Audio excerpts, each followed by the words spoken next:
Hey, what is going on, guys? Welcome back to another video. Today I'm going to make the image that I've created for the entry to the Spaceman competition. The model was given by Domenico D'Alisa.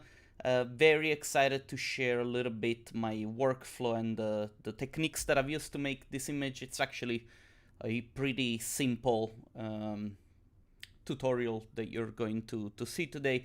Thanks a lot again, Domenico, if you're watching this, for giving us the model, and I'm very excited to see all the entries to the challenge, which, by the way, fun enough, a lot of people have already been sending me their images just after one day after I posted the challenge, and it's incredible how fast some artists are. It's just unbelievable.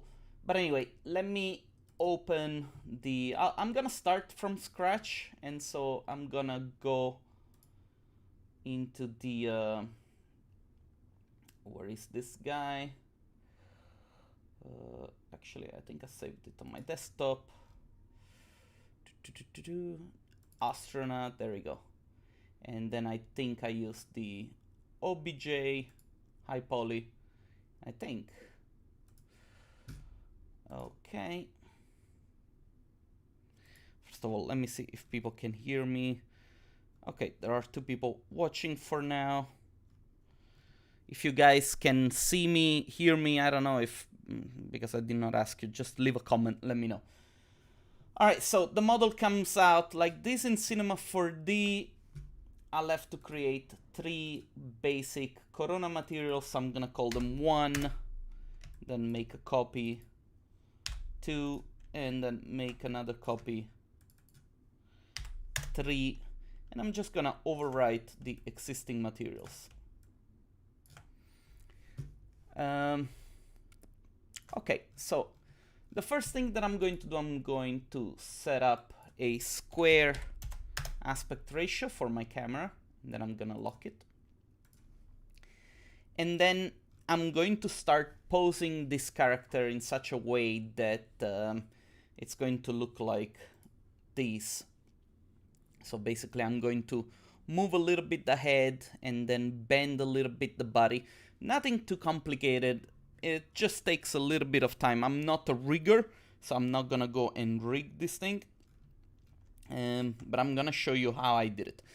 Oh, another thing, maybe the model it's too small, so I'm going to scale it up by a factor of 100. And this should make it, let's see. It's still a little bit small. I can scale it up by 200. And this will give us more or less human size. Great. So another thing that I want to do, I want to take all the elements inside. As of now, the pivot is on the feet, as you can see. So with this button, which is the center axis 2, I'm gonna center all the pivots to each single geometry. Then I'm gonna grab the rotate tool, and I'm gonna select the helmet. Let me see, helmet. Okay, so I need to select these items as well. Great. So I'm gonna select the whole helmet, and I'm going to rotate it maybe 25 degrees upward. I don't know. I'll have to test. I don't remember what I did for this project. This looks like it's looking upward. Maybe another 5 degrees, I would say. That's perfect.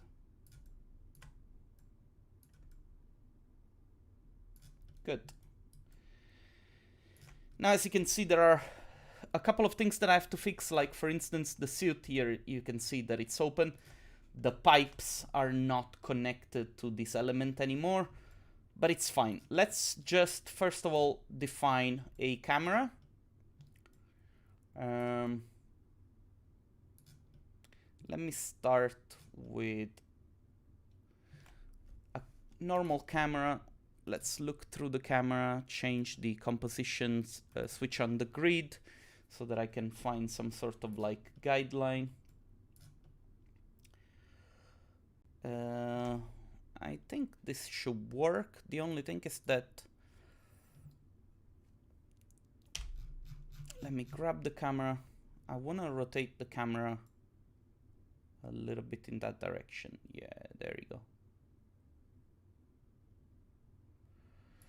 But of course, I want to move the head more to the center, so to create a better geometrical composition. Okay, good. So now I'm gonna lock my camera, rig in tags, protection. I'm gonna hide it because I don't want to see it. And I'm gonna create the geometry that it's basically this light that shoots out of the helmet of the guy. So I'm gonna select the helmet. I will make a copy. Whoops. I'm gonna call it light shooting of the face. You gotta be specific. I use too many O. Light shooting off the face. Great. I'm gonna select all these polygons and I'm going to basically extrude them. It's so funny. All right, let me just center my view to the the geometry to my view, and now I'm gonna simply move this extrusion so to make it align. There we go, something like this. That's beautiful. Maybe I'll squeeze it down a little bit. I think it's fine. Let me see how I did it in my image. Yeah, that's okay. The one thing that probably I did with this camera is that I rotated it in that direction to have a little bit more of the helmet visible.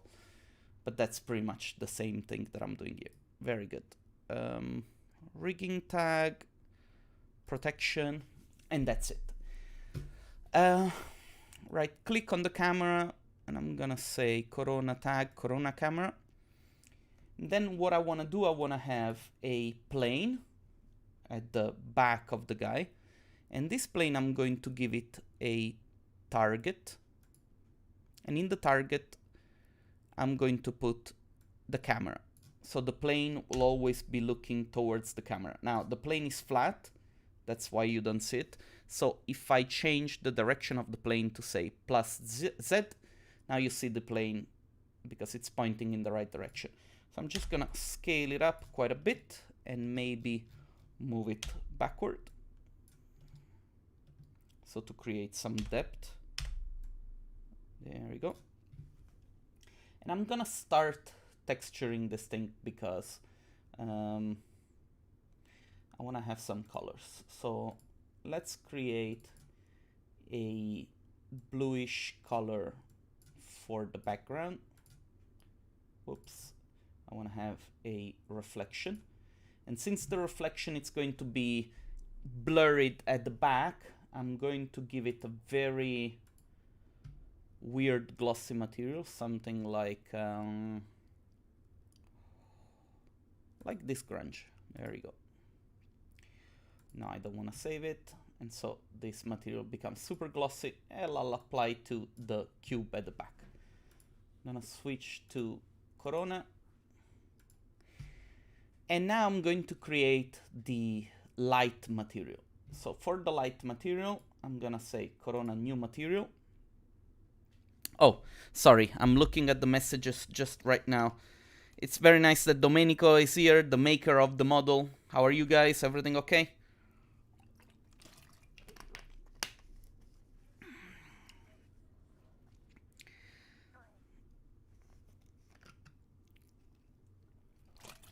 Yes, very good, guys, that you share tips and tricks on how to get started with Cinema 4D. Cinema 4D, it's actually very simple to software, and you only need a couple of tutorials for you to get things going. It's an amazing software, I tell you. Okay, so I'm gonna make this the light material, and I'm gonna put in the texture, I'm going to make I'm going to create an image. Now, in this case, I've already done it. I've prepared this image, which is done using Photoshop. This is basically the image that I've used.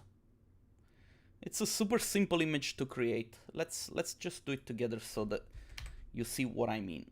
So I'm gonna go to Photoshop and I'm gonna say File, New. Make 2000 by 2000, that's fine. And then I'm gonna simply fill this with bright colors. So maybe a red, and then maybe a couple of like lines of other different colors.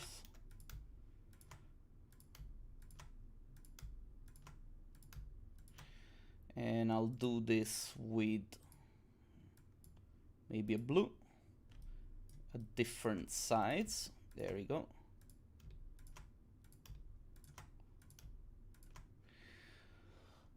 Then I'll use an orange.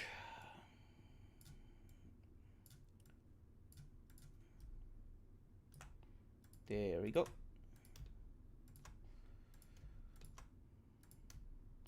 And then what I can do, I can duplicate this, rotate it, and then I can blend it in lighten. I can do this a couple of times. Control T. I can actually expand this like this. And then I go on top and I make some more blurry patches, something like this. Maybe I'll grab some middle colors, something like this, something like this, something like this, something like this. I'll flatten this, flatten image, and I'm gonna save it 5, save as, desktop, and I'll call it 1. There we go. Now that I've got this, I'm just gonna drop it inside my diffuse, load image, desktop 1. No, I don't want to save it. Then I'll make a copy inside the self-illumination tab. I'm gonna switch on the self-illumination and maybe give it a multiplier of, say, 10. Now, okay, let's just apply this material to the light beam. And I'm going to use as a mapping a flat mapping, but if I switch on the gizmo, I'm going to have this flat mapping basically looking in the direction of the astronaut, right? So that now you see these lights, these beams look like, these lines, they look like a beam, right? Then I'm gonna right click and say fit to object. Now, let's just render to see what happens when I have this. So I'm gonna click render. Now this is my only light here. Okay, as you can see, probably I should scale it up a little bit because it's intersecting with the geometry below. Now this looks like a light, and eventually if I put a little bit of bloom and glare, say something like 5 and 5, this will look more like a light. But the problem is that it looks like a single piece of geometry, and this is because all the beams are together. So what I did, very simple, in the light material, in the opacity tab, I put a surface checkerboard. In the checkerboard, I gave it a frequency of 30 and 30. And what did this? It made it transparent in little areas. So if I now render this, you get this effect of like light beams shooting down the helmet of the guy. There you go.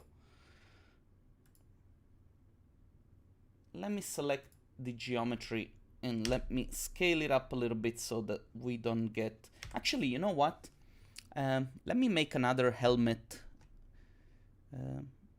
You know what? Actually, I don't need the helmet underneath. What I can do, I can take the same light image, light material, and drop it onto the helmet glass. Because now, if I go and render, also the surface of the helmet is going to look like it's a light, right? But this is mapped in the wrong way. The way I want it to be mapped is also flat, but let me right click it, fit to object. Maybe I want to rotate it in that direction, 90 degrees, and maybe I want to bring it down there. Let me see how this looks.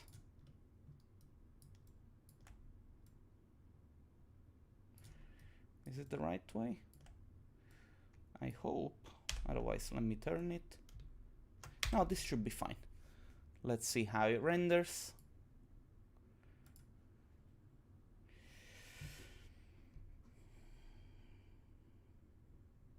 Yes, this is good. And now with the bloom and glare, you don't see it anymore. It looks super cool, super cyberpunk. Okay, great. Now, as you can see, the light, it's only distributed in this element in the center, right? So what we need two lights that help the image framing the guy, because that's another thing the light does, yeah? It creates the framing for the shot that you're trying to achieve. And so I'm gonna go Corona light, and then in the Corona light I'm gonna copy the target that I've created before. But in the target, this time I'm going to put the astronaut. Let me change the display to something like quick shading lines. Actually, quick shading, it's enough. So now I have this Corona light, which is Corona light. I keep clicking on the wrong button. Yeah, there you go. I'm gonna scale it up. And I'm gonna point the light more or less. Actually, the astronaut is not good because the pivot is on the feet. So I'm gonna change the pivot of this guy to the helmet. There we go. And now the light is pointing towards the helmet. Brilliant. So I'm gonna keep this light more or less in this direction. And I'm gonna make it a bluish light, because I like this image to have this bluish hue. And then I'm gonna have a fill light on the other side. Something like this. Which is going to be maybe less strong, maybe 20. And orange. Just to emphasize these two colors. There you go. If I click render now, you should have an image that it's a lot more defined.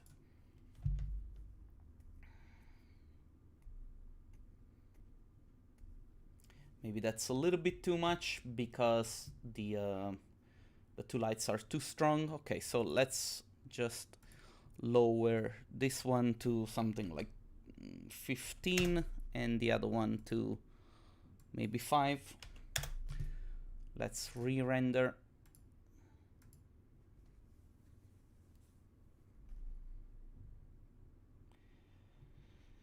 This is a lot better, as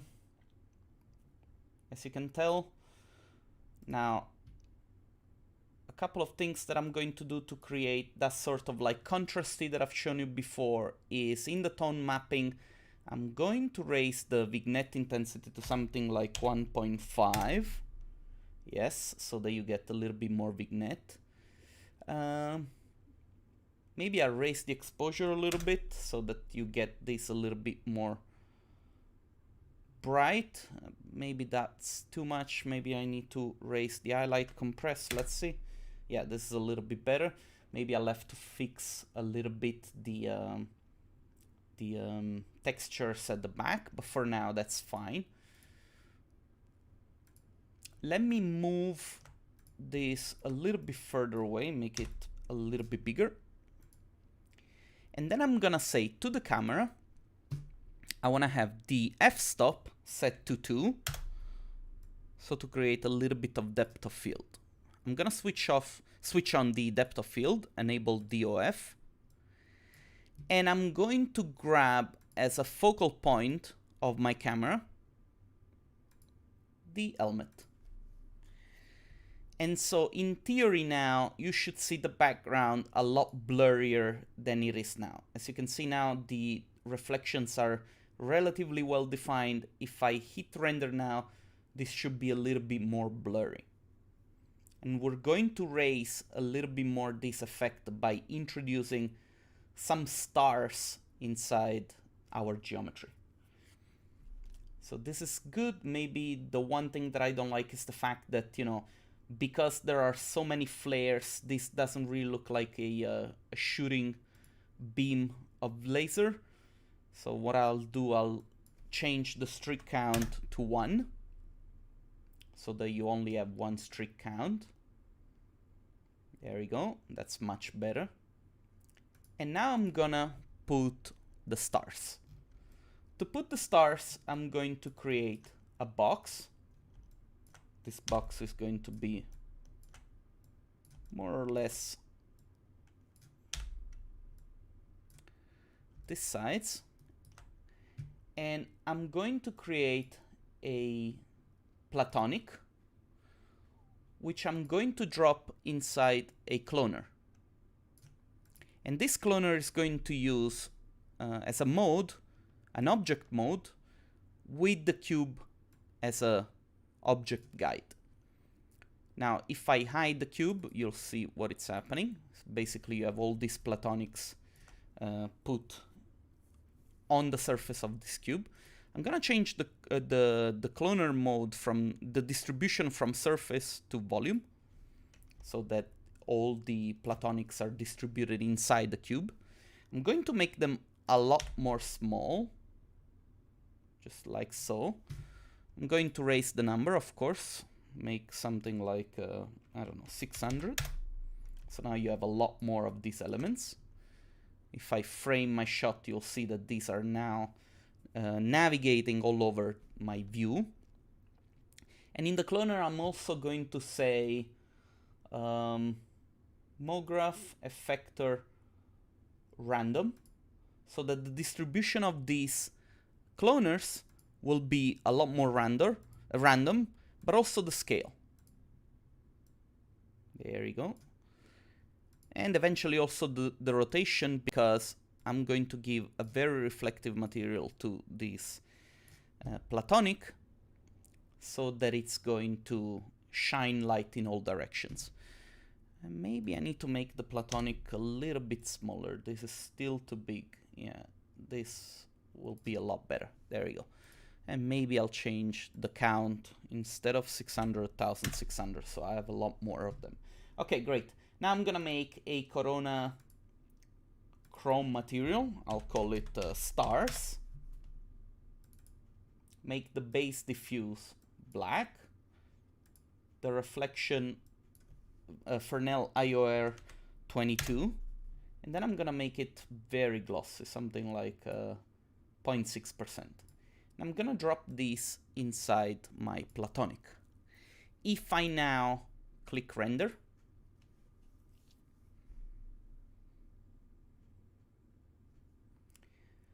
because I've introduced this depth of field, you'll see that the elements which are closer to the camera will be a lot more blurry. And the elements which are closer to the astronaut will be a little bit more in focus. That's great. That's exactly what I was looking for. Now let's create this effect, this halo effect behind the guy, by creating another light, which I'm going to call BG for background. And in the target, I'm going to drop the plane. So the light at the moment is pointing towards, hopefully. Whoops. There you go. It's pointing towards the plane. Great. So now all I have to do with this light is try and place it at the back of my astronaut guy. Something like that. Let's see if it is not intersecting. That's great. I can also put it a little bit closer to the plane, as long as I don't see it. Make it a little bit taller. I'm going to make this light. Maybe I'll leave it as it is. And I'm going to make sure that I say not visible directly. So down here, I don't know if you guys can see it because my picture is in the way, visible directly. If I now render this, I should be able to see a lighter halo around my geometry. Yes. And that's basically it when it comes to the rendering. Now, let me fix quickly the geometry because, as you can see, let me grab all the stars and call them a still. That's Napolitan for stars. And let me fix the geometry quickly because, as you can see, I don't want to see the astronaut having an empty neck. So I'm just gonna select this geometry, grab points, my god, so many polys. E for move, and I'm gonna enable the soft selection. I'm gonna make sure that the soft selection is set to surface. And I'm going to reduce the radius to something like, I don't know, 15 centimeters maybe. As you can see, the soft selection only acts around these points down here. That's great. So let's move this up a little bit. Maybe let's grab a point down here. Let's move it up. Maybe a point down there. Let's move it up. I'll do the same thing down here. Let's move it up. Let's go back to our view and let's see what happens. Need to fix it a little bit more. There you go. Up. And now you should be able not to see. Maybe a little bit more.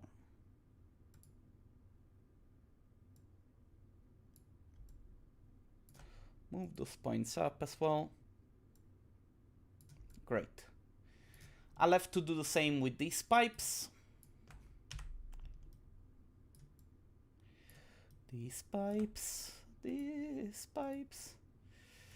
Good. In this case, what I'm going to do, I'm going to select 2 points. So this one and this one. Before, Cinema 4D was not able to use the soft selection using multiple points. Now this is not the case anymore. I'm going to change the radius to something like maybe 30. Let me see. This should work. Let's see. Maybe a little bit more, 50.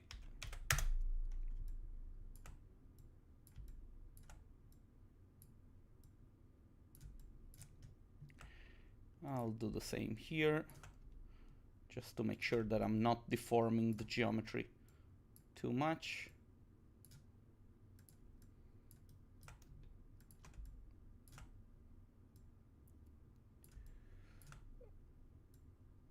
And then you know what? I'm gonna rotate it also.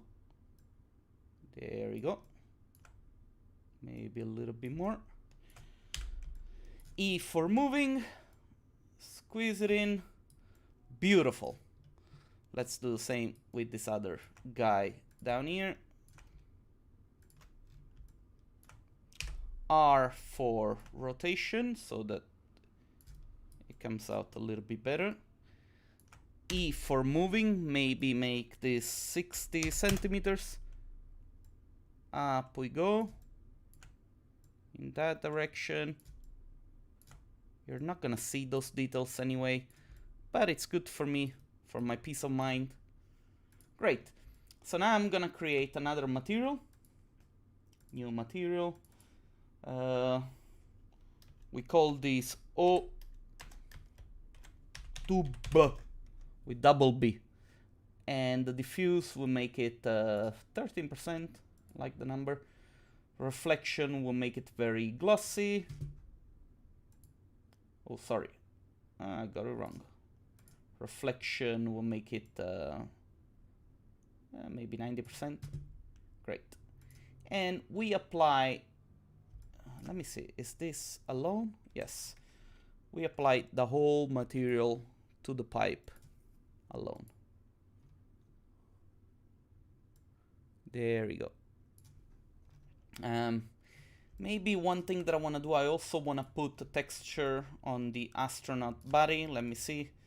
Okay, I can make a very simple, where is it? Corona, new material. I'll make a grungy diffuse using, again, the same grunge texture that I showed you before. I basically only use one grunge for everything that I do, and it always works. Then I make it reflective, but very glossy. And then I also drop this diffuse inside the bump. Maybe lower the bump something like 5%. Diffuse, maybe I make it multiply and something like 15%. And I drop this material onto the suit base. There you go. These I'll change from flat to cubic because that's what I do always. And I'll make the cube something like, I don't know, 100 by 100 by 100. And now you can see there is a texture on the guy. Now, maybe to create a little bit more contrast, I'm gonna do the same with these patches. I'll copy this material. And the only difference is that I'm going to make the diffuse a lot darker. Maybe a little less, 50%. Yeah, that should work. And the same thing, make it cubic. And change the sides of the cube to 100, 100, 100. There we go. Let's go back to our camera. Let's click render and let's see what happens. So let me see if there are any messages, if there are any. I use Blender, Max Houdini, used to use Cinema, but it's not my cup of tea. I understand it actually. Hats off to you for using Houdini because it's a scary software to use. I don't know if you guys have any questions for me. Angelo, nice trick. Which one? I don't know, but anyway. SketchUp, I've used SketchUp in the very beginning when I started out in my first year of architecture. I used SketchUp and then I dropped it because it was, I don't know, I used it in a time where it was very limited. Now there are more tools for SketchUp than in Cinema 4D, and it has become a very powerful software. So yeah, I don't know. These are the things that I can tell you, you know, in Cinema 4D. But anyway, I don't know, guys, if you have any questions, if there is something that maybe I did not explain correctly, or that you would like me to explain a little bit better. Of course, you know, in my version, I've spent a little bit more time putting more materials like on these elements here. I did not do that much post-production, maybe a little bit of like color correction for the hues and saturation, that kind of stuff. But that's basically everything that I've done. And actually, now that I think about it, in my version, I made another light, and this light, I just made a super bright color. I got rid of the image, I got rid of the opacity, and then I just put this color in the illumination. I cleared this, and then I just put this one in the mask, which should be the helmet glass up here. And so when I rendered my image, you don't have this wrong effect on the yeah, there you go. That's what I did. And it looks a lot better, as you can see. Maybe I need to tone down the highlights a little bit. Yes. But that's it. That's everything that I had to show you for this exercise. I don't know if there are any more messages. Nope. Nothing more. I really hope that you learned something. I really hope that there was something useful for you watching this. I love Cinema 4D. I love Corona. They're, for me, a very good combo. I'm very excited to wait for to see what the guys at Chaos will bring out with the new V-Ray. It should be soon now, and when I get my hands on a license, I'm gonna try and do a couple of tutorials, a couple of test runs to see what the new V-Ray is about. But anyway, guys, thanks a lot for watching. I really appreciate it. Thanks a lot, Kevin. I appreciate this. If you're new here, subscribe, leave me a like if you appreciate this video. I'm gonna stop the live, but if you have any questions, feel free to leave a comment. I'll read them a little bit later and I'll try to answer this. All right, thanks a lot everybody for watching. See you guys soon.